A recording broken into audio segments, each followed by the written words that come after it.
special episode of Tech Talk Taco Tuesday, we are going to talk about helmet safety. So I do a little bit of a deep dive with Jason Thomas, who is from Fly Racing. Of course, they have the Formula helmet, which I just started wearing, and it got me thinking again, which I'm always thinking about, helmet safety. And we talk about, things you should consider when purchasing your next helmet. A lot of stuff about the standards, the materials, especially the evolution of materials and why now would be a really good time to be thinking about getting a new helmet. And on top of that, we do a little bit of bench racing, talk about the old days when I was at Dirt Rider, we tested one of his race bikes. So hope you enjoy this and support the show. Reach out, and if you have questions, if you have ideas on topics that you'd like us to talk about, give us a little note and support us. Shop through Amazon, and we've got some real interesting stuff coming up in the near future. So with that, here's our interview. Okay, I'd like to bring Jason Thomas on to the Tech Talk Taco Tuesday podcast show. Jason is with Fly. You are the brand manager? Yeah, brand manager and then media relations manager as well. So you have to deal with all of us donkeys, right? To put it bluntly, they just tell me to get out in front of whatever needs to be said. That's really what it comes down to. And so I have helmet safety questions. Sure. And so this is the guy I turn to. And the reason I turn to Jason is because of all the people I listen to on different podcasts and shows I've interacted with in this industry, people are very, very brand loyal. And I've heard Jason talk about helmets specifically because they have an awesome helmet in the Formula, talk about all the technology, but you talk about it honestly. And then you guys just did something this year, which I thought was really good, is you took your premium stuff and put it into a lower price point helmet. Because typically the high end, the best stuff only stays in the high end thing. So having done this helmet safety test back at Dirt Rider back in the day, I know a lot about helmets, but a lot of stuff has changed, and I wanted to learn some new things. And the biggest thing I think that since then has been a lot of the rotational stuff that's come into play. So what is it that you guys are doing, and kind of explain that on that front? Yeah. So really going back 7 or 8 years ago, this whole concept really started. And, I will give 60 a lot of credit because I think they forced the hand of everyone. They really took a giant step forward innovation, and they proved that helmets could be better than simply a shell and some EPS, and it could be taken to a new level. And I think they were even pushed by the NFL and the concussion problems they had. So for us, we saw a definite need and a want to elevate our game. And then, the tough question there is, well, how? What technology is out there? It's easy to identify a problem, but until you have some sort of technology or an answer to that problem, you're not really anywhere. So that set us off on a mission to, and it was very simple from our owner. As the directive was to build the best and safest helmet the world has seen. And that sounds really grandiose, I understand, but that was what he asked, right? And there were really no limits. There were no restrictions. It was, I don't want to say a blank check because you always have to be mindful, but it wasn't, and I want you to spend $100, right? It was like, no, let's go build this thing. Let's take the next step as far as helmets go. So that set us off on a quest, talking to literally everyone. You go to motorcycle shows, you talk to anyone and everyone that'll listen, and you're really just trying to find out what's out there, what's on the horizon, what are people working on that maybe they don't even have the idea for an application into a helmet yet, but maybe we can bring that idea to them. And you're talking about at that point, materials. Correct. Yeah. Energy absorbing materials, anything supplemental that you can add to a helmet, just what is being innovated worldwide to absorb energy. That's what it really comes down to in a nutshell. Is a motorcycle crash or any type of impact like that, a bicycle crash, anything, is you're absorbing energy. And how do you absorb it without transferring it to your body or your brain? And how do you disperse it without having any sort of negative impact upon you? And that's the game, right? That's what we're all trying to accomplish, no matter what protection piece you're building. And of course, helmets being the most important of those. So we were fortunate enough to meet a gentleman named Dr. Dan Plant at a trade show in England. And it was kind of serendipity. The timing was right. He had just exited a couple years before a project for the British government and military, and with the same goal. They wanted to elevate their protection level on whether being penetrated by bullets or IEDs in military theater, anything that a bomb or bullet would penetrate. They wanted to find something better than Kevlar. That was the goal. Like, we need to take the next steps. We need to keep our people safer that are in harm's way. So he developed this material called armor gel at the time. This is what he called it back. This is 2010 timeframe that he was developing this. And so he develops that. There was a grant from the British government. Success. They use it to this very day. It lines their bulletproof vests. It lines the bottom of their, I don't want to say, I don't think Humvee is the right word anymore, but they're vehicles they would take into military theater, right? And if something explodes upward, they drive over it, it's going to help absorb that energy as it explodes up into the belly of whatever vehicle it is. Same thing with a bulletproof vest. It's going to absorb that energy. And it's part of a layered system. So it's an intermediate layer. So for that particular use, it was the primary source of protection. Okay. I would bet, I don't know for sure, but I would bet that they use it in conjunction with Kevlar somehow. But it was, in its purest sense, built to be a Kevlar replacement long term. That's the goal for them. So it was a success. Everything went great. He won tons of awards, and you can see all that stuff on whether it's his personal website or Rion about all that history there. But for him, deep down, he has always been a motorcycle mountain bike guy. He's an enthusiast, just like we are. So for him, it was like, okay, I created this amazing technology. How can I now transfer that into something that I actually like? Something that I'm actually passionate about. This was work before. This military exercise before was work. It was a means to an end of how to get the resources, the funding to develop this. But now it was his opportunity to really try to make a difference in not only his own personal safety, but apply it to a market that was desperate for something like this. And, when we met with him, you're trying to find out, well, does this stuff work? Is it applicable? Can we make that transition to power sports? And then once we started doing some preliminary testing, he started showing us his ideas of how this could be applied. It was kind of that eureka moment where, okay, now we're 2014, 2015, and we're still 4 years away from a finished product, but you see where this is going, right? Everybody that was involved on our end knew that we were onto something. We just had to be able to execute, get the application right. And there's a lot of steps in there and a lot of fails along the way too, right? That's not going to work. That's not going to work. It's trial and error on every level for years. But that was really the history of it. It was just the right timing of a technology that had nothing to do with power sports. But if you really saw it through, it could and can be and will be applied moving forward into all kinds of items. I mean, that you think about chest protectors, same things. Mm-hmm. Certain kinds of braces, protective stuff. Yep, and it's not exclusive. It's not exclusive to helmets. Think about other materials, D3O, the same kind of idea, right? We're all trying to accomplish the same goals. It's just finding appropriate ways to apply them that are going to keep people safer.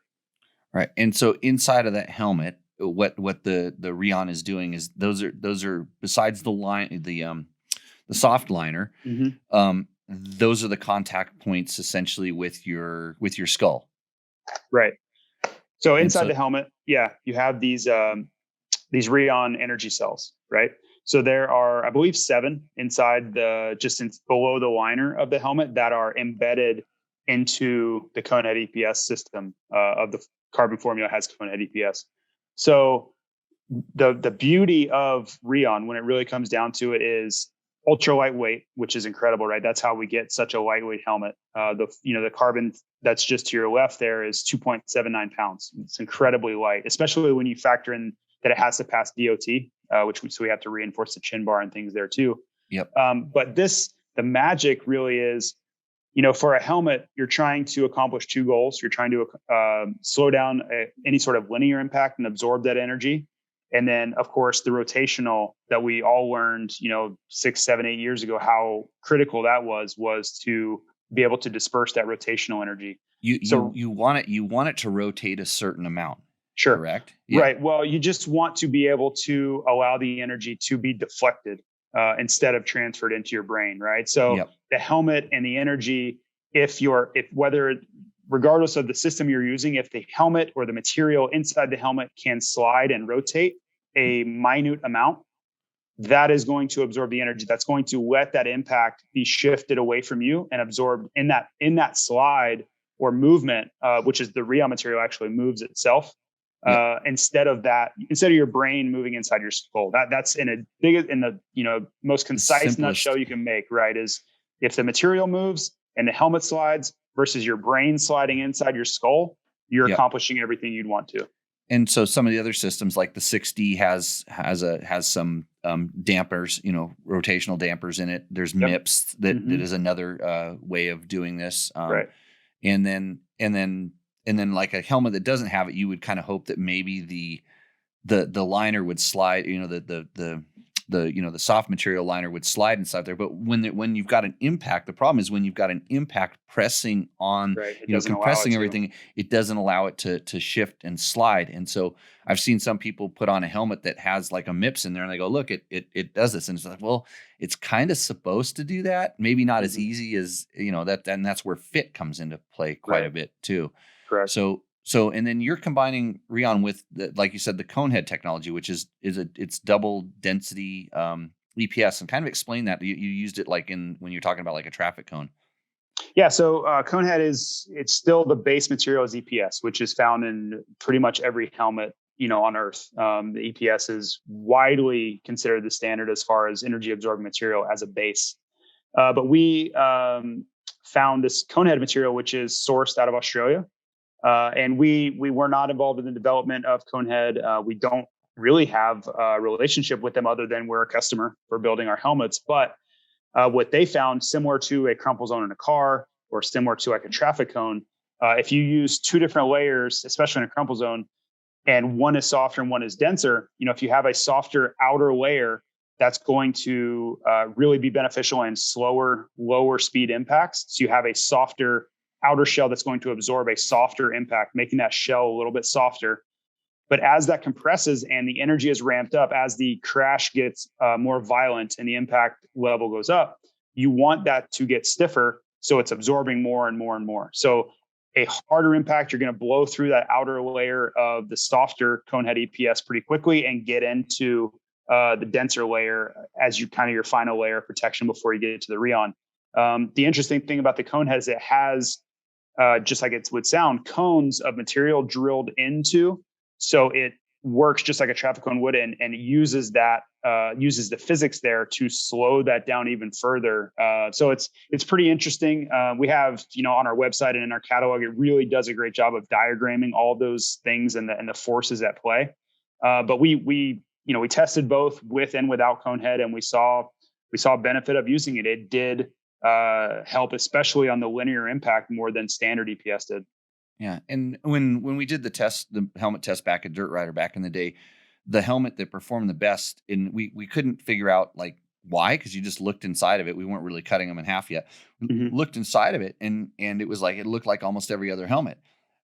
When we cut the helmets open to analyze, because they did catastrophic impacts on them, and they had to measure things and look at them. When they cut it open, it's like, oh, look at this, and it was essentially they kind of channeled the EPS, and they were real specific about how they did it. It was just a brilliant design, and it was the best performing helmet in the test, and we kind of equated that. And like shortly after that, didn't take very long for that to get picked up on and copied. But what I think consumers have to understand is that like helmets are kind of one-time use items. In other words, if you have a good crash and you hit your head and the helmet does its job, it absorbs that impact, that EPS is crushing, and it's no longer going to absorb to the same level that it did the first time. It's not going to be as effective. And so I think it comes down to kind of, when we start talking about the price point, when you're, if you're crashing in a $600 helmet every month, and you need a new helmet, that can be very expensive. And so I think for a lot of people, that gets to be a difficult, question. Is like, well, do I spend $600 once and crash in it 3 times, or should I be replacing a $250 helmet on a more regular basis? Yeah, it's really tough. As you said, EPS is not resilient, right? If you compress or compromise the EPS on your helmet, from our perspective and most helmet manufacturers that I've ever talked to, that helmet is either needs to be replaced or refurbished or some combination of that. So it is challenging. Of course, we hate to see a customer that has just been kept safe by a helmet be, of course, they're going to be some level of bummed out because they have to buy a new helmet. But yeah, that's just the unfortunate side of it. Hopefully long term, a decade from now, who knows? Maybe it's next year. We don't know. But if we could find some material that was resilient and would remain uncompromised after a serious impact that we could replace EPS with, we would. There just simply hasn't been anything found as a base material that works better than EPS. And unfortunately, that is one of the characteristics of it is it's a one-time impact use. So I think just like anything else, it will evolve. We'll find something else that, just, I don't want to use a football helmet because I don't believe that football helmets are anywhere near as safe as motocross helmets.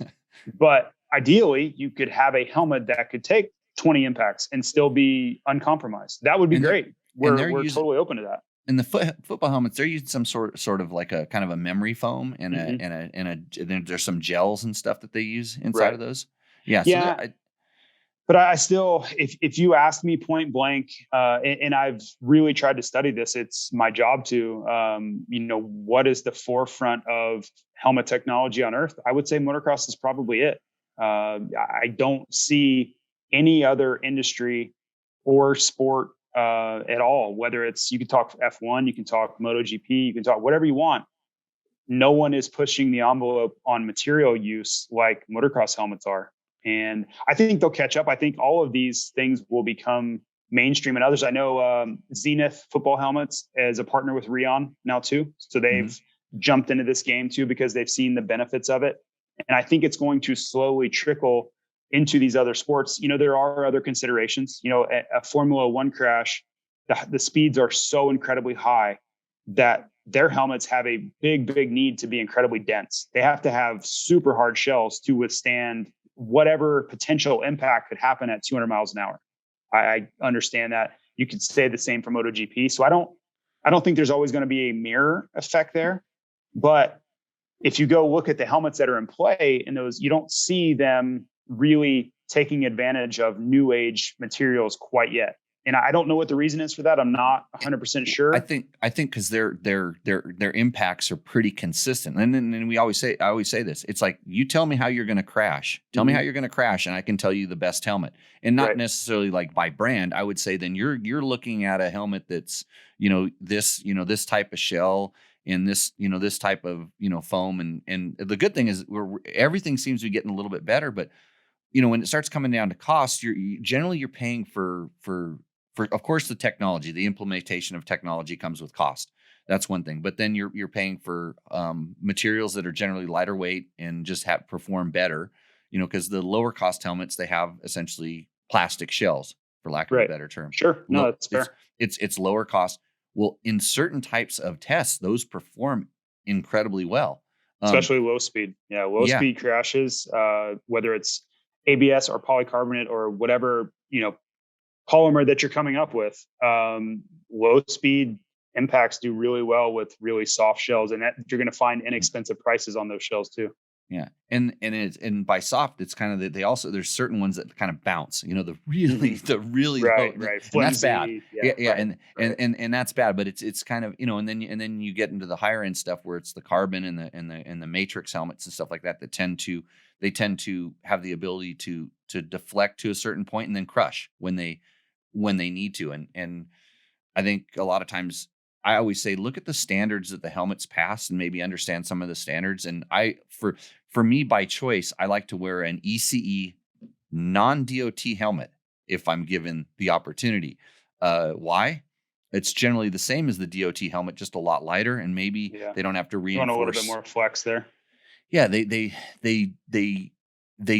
don't need to reinforce some parts that is not a consideration for me. Like Right. a lot of times the DOT tests are, it's for street accidents and stuff like that. Not dirt bike guys kind of, falling over and crashing. And then if I'm, doing like higher speed stuff, then I start thinking, okay, I want, something that's maybe a little bit, then I'd start looking more at like maybe a Snell type rating on a helmet or things like that. Then DOT comes more into play. So, and I notice even on like some of the helmets now on the ECE and some of the European ratings, they're actually putting the weight of the helmet with a plus or minus on the thing. And I think that might be so that there's not knockoffs or something. You could actually test it yourself to see if it's as far as the weight goes. Yeah. Well, from my knowledge anyway, it's because when you're manufacturing, they're pouring helmets, right? So to be within a specific range is the safe way to go about it, because like the Formula Carbon that's next to you, it's 1,290 grams. But if, these are all individually built, and it could be 1310 or it could be 1270 just because it's human error. Someone is actually building that helmet. So it's not something from our perspective, it's not a trademark side. It's more of just, there's still a human building this thing. And if it's 5 or 10 grams in either direction, that's right. Kind of what happens. Yeah, I know there's like I said, there's a plus and minus, but on like some of the other helmets that I've seen, they actually have like the like I said, the weight and the range. That might be a standard that they have to meet. I'm trying to look at one of these other ones. Yeah, and I think ours may say that on the back as well. Yeah, there's typically. I didn't see the stickers. Like we don't. They're not as strict over here as they are in Europe with helmets. That's for sure. As far as like when you go through a scrutineering or something, and they're starting to check. So I have, and I don't know if you can see it, but this is the carbon composite version. So this one's 1,340 grams. On the back, it says plus or minus 50 grams. You can't really see it very well, but it's right there. Yeah. Yeah. So it's in there. And are these ECE certified? Yes, ECE. We went away from Snell in, I want to say 2016, 2017. We went away from the Snell standard. Yep. And then so now you have a basically a $249 helmet that has all of the same stuff inside that. That one's called the Formula CP. And CP correct. Stands for carbon poly. So basically it's a lot of and we really went that direction because it's the benefits of the carbon helmet that we offer, but it's in a polycarbonate version. So right. So it's essentially a less expensive to produce shell. Correct. What right. What it comes down and really for us, this CP helmet was always in the plans. It was down the line, right? We needed to come out with a flagship piece, which was the Formula, the first original Formula. We were able to lower the price point with the carbon composite version, with the CC, which came out last year. Yeah. So this would be the second iteration of that. And then this final version was really in hopes of offering more safety to the masses. Because, a big part of my job, I get out and I'm in dealerships and I'm talking to, of course, our customer, which is dealer, but then engaging real consumers in the store too. And, I'm at every Supercross and outdoor and all these. So I get a lot of different opinions and perspectives and real life experiences from people.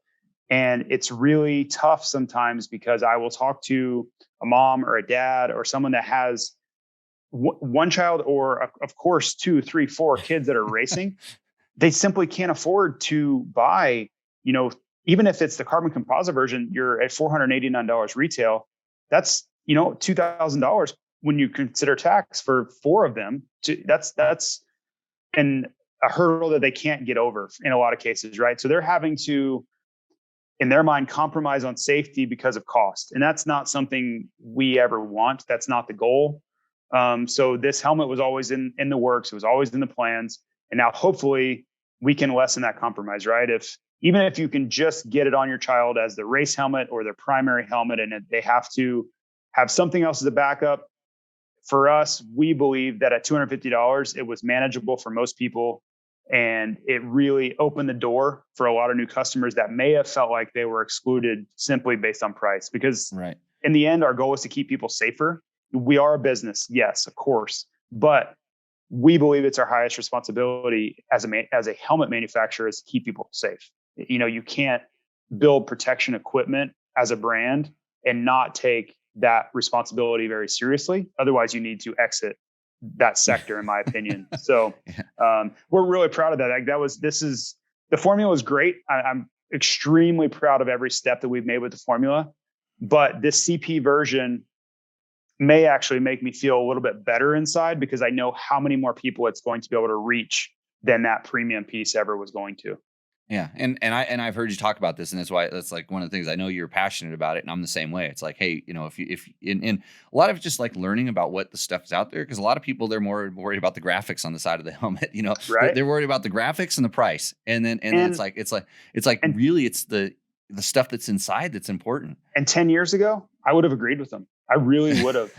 The difference between a high-end helmet and an entry-level helmet, within reason, right? Not the ones you were talking about that you could bounce off the ground, right. But within reason, was negligible. It really, really was. And it wasn't anybody's fault. The technology hadn't caught up yet. If you didn't care about carbon and you didn't care about the replica graphic of your favorite rider, you could jump down a couple $100 and get pretty much the same level of safety and the same level of impact protection. That's just what the situation was. And thankfully, a decade later, that's not the situation at all. Yeah. And I mean, I remember, there's companies like Arai that were just always just super pushing on the safety side of things. And they had high level athletes and they did a lot of testing and they had people there that really knew what was up. And so you had that. And then I was wearing Biaffi helmets. Mm-hmm. I wore a Biaffi in the year 2000. There's some hanging up there. I had to get them painted so they didn't look like you had a canteen visor or whatever the heck they were. But the reason I started wearing those helmets is I was doing a photo shoot on ATV, on quads of all things. We hooked wheels. I got torpedoed up in the air and came down and landed on my head. Photographer, of course, got a photo of it. And the whole time I swore I didn't hit my head. I didn't hit my head. And then he showed me the pictures of, a week later when it got developed, right? Showed me pictures torpedoing my head into the ground. And I'm like, that's a good helmet. Cause I'd worn bells before. Mm-hmm. And it seems like I get, goofy when I do stuff like this, when I hit my head on the ground. And so I'm like, this is a good helmet. I wanted to start wearing it. So I've always had kind of a, I've had an affection for understanding this and learning about it. And what prompted that whole dirt rider test was, another journalist kind of going off the cuff and saying a inexpensive helmet was a pile of crap. And I had just recently crashed in that exact same helmet, that a pretty good one that he said was a pile of crap. And I'm like, no, that helmet did its job. I actually, opened it up, took it apart, looked at the crushed EPS, looked at, and it was I think it was $149 helmet or something like that at the time. And there was a couple brands that were kind of getting this raft of, they're flooding the market with cheap stuff. And I'm like, well, I looked at it and it passed certain tests. I looked at it, had the right kind of materials, which at the time was EPS. Yeah, the graphic was horrible and whatever.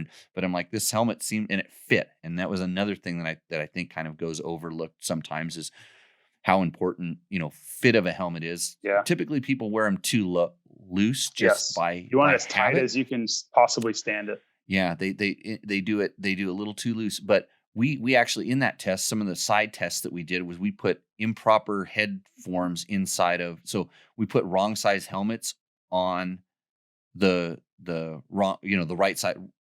How to put this? So put too small of a head inside of a helmet and then smashed it like you're supposed to. And you could take the best helmet that did great at all the tests, and all of a sudden now it was ranking somewhere in the middle. That simple of a thing would change it. And everybody's like, yeah, I'm really concerned about safety. And it's like, then learn about some of these other things. So, and I think you said it right there, is a lot of it is just people are not educated on this stuff, and that's to be expected. I think that it's gotten better. I think the brands that are pushing the envelope are trying, whether it's television commercials or literature that's out there, we're trying to teach the reasons why you should be taking helmet safety seriously.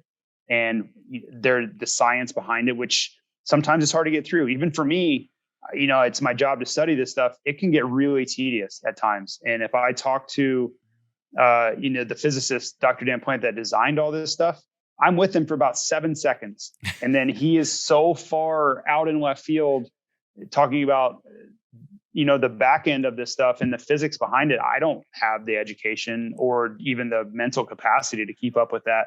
But the basics are really what matters. And I think that information is able to be transferred in a very simplistic way for a lot of people. But that's even still the biggest step for us now, is getting just the most basic information that anyone, just a layman, could understand. And if you can accomplish that, then I really think you're doing something. Because for me, being inside a dealership working, I hear it all the time. They don't even know that I work for Fly at the time or whatever, but a parts manager or someone in a dealership will step away and speak with a customer, and I'll hear the question of, hey, what's the most inexpensive helmet you have? We just need something for our child to go ride in the backyard, whatever. And that stuff makes you cringe, because you think about your head and how critical it is and how potentially dangerous that is. I understand if you're like, okay, well, what's the best value? Is there anything that's giving me next level tech, but can still not break the bank? That's a fair question. And that's one I can respond really well to. But walking in and saying, and the worst is what's the cheapest thing you got? And you hear that all the time. And you're just like, no. Like, you want to just sit that person down. But again, that's just, they don't know why. That's the question, is the why. Why would you spend more money?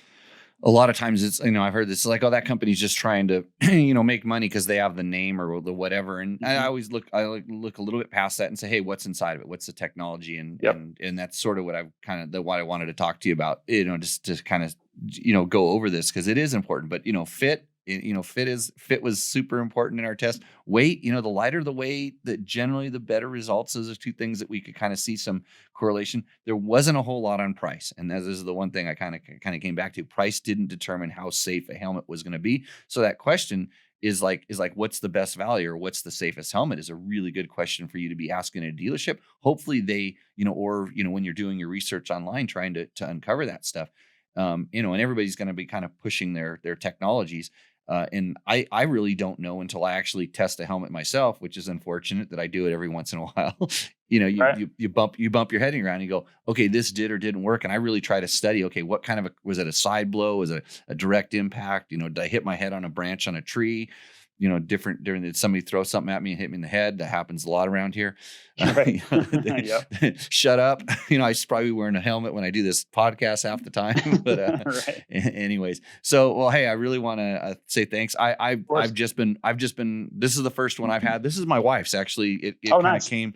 This one came via Johnny Campbell somehow. Cool. Through, who knows where our channels of my wife ended up with this helmet one day, and now this is the only one she wants to wear. Hey, bring my red helmet. I want the red helmet. Yeah. So I think we've been affiliated with Johnny for 15 years now, or something crazy. So who knows? Yeah. Long time. And so I just got one, and I did a photo shoot in it the other day, and I said, hey, I've been wanting to wear one for a while, and I said, it's a good fitting helmet. It's light. The venting was surprising. I mean, I kind of look at the vents, because I've done a lot of different, wear all different kinds of stuff. And this helmet, and especially as hot as it is, I really did notice the venting. It was good. And like I mentioned to you earlier, the only thing for me was off-road guy. I kind of want this visor to be a little bit longer. Or, I'm kind of running it down in this goon. I'd get yelled at the track if I had my visor down where I want it, because I use it. I get roosted. I have to duck a lot, so this kind of stuff happens. But we all have our own special needs, I guess they say. So, but thanks for coming. So, hey, I got a question for you, just to off topic. Do you remember when we rode at Dirt Rider? We rode one of your bikes, your race bikes, after a national. Yeah, I'm trying to remember which bike it was. I do remember this. Was it at Southwick, or was it at Mill? No, it would have been. Gosh, I remember, but I don't remember which. I do remember this happening, but I had 16 different years of bikes. Unfortunately, I can't remember which bike it was. It was probably a Honda, correct? Yeah. Unless it was super late, it would have been a Honda. And it probably would have been really difficult for anybody normal height to ride, because I had lower seat and taller foot pegs and all these things at the time modified on my bike. I was gonna say this, because how tall are you? Like 5'6" and a half, something like that. Pretty short. Right. So I remember and I probably have ridden more different factory bikes and racer bikes and stuff than a lot of guys, just because that's what we like to do. And I mean, my thing was, I wasn't going to say your bike was good or bad, because it's your bike. It's good for you. Right. And I remember riding your bike, and I remember it being quite horrible for me. Yeah, and I'm at 5'10", just because of the stuff you said. But I'm like, this guy has a setup, and this is this works for, and I think even your power, I think the way that I think the bike had a big hit. Does that Yeah, sound? that's definitely what I would have wanted for sure. And I Yep. hate that. And you It know was, what? for me, So it was uncontrollable. So right, right. I was out of balance or out of sync on the motorcycle because it's putting me in a weird spot. Hmm. And then it just had a big hit of power. And it was Yep. like, Well, and all that great. stuff was strategic on my part, right? And it was just from years of knowing strengths and weaknesses and trying to lessen the weaknesses and heighten my strengths, right? Highlight the attributes that I did have. For me, I was shorter, of course, which we talked about. So I was always trying to gain clearance between the seat and my butt, right? Because you get out of shape, the seat hits you in the butt, and bad things happen from there always, right? Yes. That's the catalyst for bad things happening. So I was always trying to create that clearance without giving away too much as far as cornering. That was always the challenge. Is I wanted the rear really low, but then that makes it that much harder to corner. So I Yeah. was always battling clamps and races and all that stuff to try to find a happy medium there. But then in my riding style, I was never very good at carrying momentum through corners. I was much more of a point and shoot, but I was strong enough and I worked really hard so I could handle a lot of power. Like the power wouldn't wear me out. Yeah. So I knew that I struggled with momentum. So when it was time to go, when I got into a corner and it was time to go, it was time to go. Like I needed Yeah. the bike to get up and get out of the way because it was never going to happen where I was just going to stand up beautifully through a rut. That was just never going to happen for me. So you're not the Kenny Roxon style. No, Right. no. And I would love to have been able to ride that way. And I could have Right. adjusted my bike accordingly, but it just comes down to, okay, well, this is how I ride well. And especially when you get in the heat of the moment in a race, you're going to do what's instinctual and habitual for you. And I Yeah. knew that's just the way I ride. So I better do everything I can to make that style work. So yeah, a few other media outlets rode my bikes over the years too, and they all hated them, and for good reason. I totally understand it. Yeah. Because if I rode a bike that was built for someone like 5'10", 6 foot, like Michael a Byrne, normal person, no. Yeah, exactly. No, totally. I hated it. Right, it felt like I was riding a giant motorcycle that I couldn't really control. Where my bike, I was kind of one with it. If I got onto this other motorcycle, I felt like I was it was riding me, and it was just way too big, and I didn't have control over it. So, it's just one of those things. Just like you said, it wasn't built to be an all-around motorcycle. It wasn't built to be a production consumer-based purpose. bike. Yeah, purpose built. Absolutely, it was built to be for me and for me only. And just really quickly, one other thing I would say on that, I remember being at the Atlanta Supercross, and I want to say it was around 2003. It was right before Ernesto Fonseca got on the Honda 450. He was still on a Honda two-stroke 250. And I remember looking at his motorcycle, and it was the smallest adult motorcycle I'd ever seen. And they had taken every step to make this, because we were about the same height. And they made this thing so tiny. It was like a souped up mini cycle, but subframe cut, right? Yeah, everything, foot peg, low spacer in the shock, subframe, foot pegs higher, seat cut out. I mean, just everything you could possibly, every trick you possibly had. But for him, now it felt built for him. It didn't feel like the motorcycle was too big. He could ride it to its potential. And I remember just staring at this motorcycle, wanting it so badly because I knew how lethal it would be for me, how great it would be on that level. But I think it wasn't just that it was a works bike. It was the works bike that you, for me, it was like, it was custom built for me. Right. It was, it was the greatest bike I'd ever seen. And that was, if you had just taken the average Joe and looked at it, they probably wouldn't have noticed, but I immediately saw how small it was. I was like, look at that, look at this, look at that. And like, I was like, man, those are all things like the way they had done them. They were all Sano, subframe was like purpose built. It wasn't like cut, and they had everything just dialed, like foot pegs were custom built that height. And it was just awesome.